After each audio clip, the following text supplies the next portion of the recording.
Sud Radio, tous au jardin. On jardine avec Valérie Chancel, responsable des pages jardin du Chasseur Français. Bonjour Valérie. Bonjour Jean-Marie, très joli pull.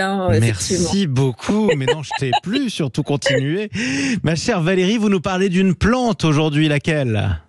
La consoude, mais pas n'importe laquelle. Alors, la consoude, mais pas n'importe laquelle, elle ressemble à quoi ? Alors, la consoude, c'est une vivace. Ça ressemble au niveau de la feuille un petit peu à la feuille de la sauge, mais en beaucoup plus grande, donc une grande feuille allongée, rugueuse. Et c'est une plante qui forme vraiment une belle touffe. Alors, on a l'habitude de dire consoude un jour, consoude toujours, parce que la plante a la réputation d'être un petit peu envahissante, mais celle que je vous préconise, c'est-à-dire la Booking 14, elle est moins envahissante que les autres. En plus, bon, elle fleurit, elle a des petites grappes comme ça violacées au mois de mai, mais ses fleurs sont quand même assez stériles, ce qui fait qu'elle monte moins à graines, et donc la plante a moins tendance à se ressemer un petit peu partout dans le jardin. Mais alors, cette plante, elle est très jolie et elle est surtout très utile, au potager, au jardin, Elle parce sert à que quoi ? alors, elle sert à faire un engrais naturel, en fait. Donc, c'est un excellent complément au purin d'ortie. Donc, dans les jardins naturels, voilà, on parle souvent de l'ortie, mais il y a aussi la consoude. Et la Booking 14, c'est la consoude qui a le plus d'éléments nutritifs. Donc, elle est extrêmement riche en potasse. Donc, on peut l'utiliser, je vais y revenir, de différentes façons.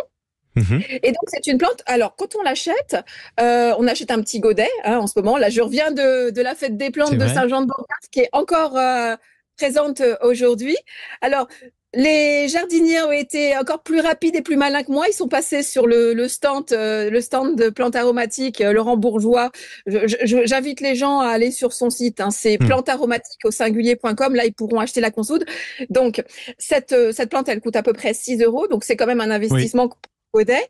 Mais par contre, quand on plante le godet au printemps ou à l'automne, eh bien, en 3 ans, la plante va former une touffe d'à peu près 1 mètre de diamètre, et vous pourrez la diviser, en offrir à vos amis et surtout l'utiliser. Oui. Et alors, on peut l'utiliser d'ailleurs gustativement ou pas ? Vous dites que ça ressemble à la sauge, ça a le même goût ou pas du tout ? Alors, elle se mange, mais moi, je vais pas trop m'aventurer là-dedans parce qu'elle est riche en alcaloïdes et donc elle peut avoir des effets, négatifs ou prendre que les jeunes feuilles. Ouais. On l'appelle d'ailleurs la sole végétale parce qu'elle a une forme elle a un goût de poisson. Et puis c'est vrai qu'elle est très allongée. Voilà. C'est très Chasseur Français. On l'appelle aussi l'herbe à canard, l'herbe au cochon, l'oreille d'âne, sole végétale. Non, franchement, elle est très très Chasseur Français là. Ouais, vous l'avez rhabillée pour l'hiver, en tout cas, si j'ai bien compris, votre consoude Booking 14. Comment vous l'utilisez et où est-ce que vous la plantez, vous l'installez ? Alors, soleil ou mi-ombre, un sol riche et frais. Moi, j'ai pas pu la voir parce que les gens étaient plus malins, ils étaient passés avant moi.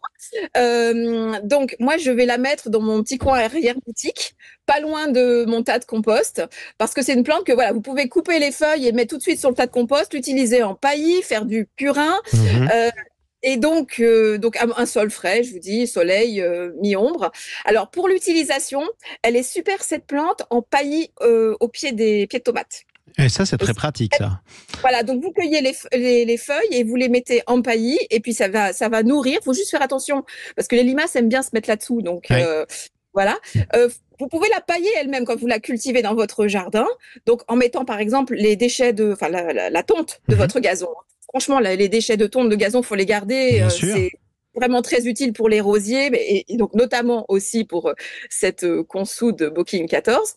Alors, pour faire du purin, c'est toujours 1 kilo de feuilles fraîches qu'on va hacher, qu'on va déchirer, avec 10 litres d'eau de pluie dans on va dire une grande poubelle, mais en plastique, enfin pas métallique. Surtout quand on fait du purin, faut pas que ça soit métallique.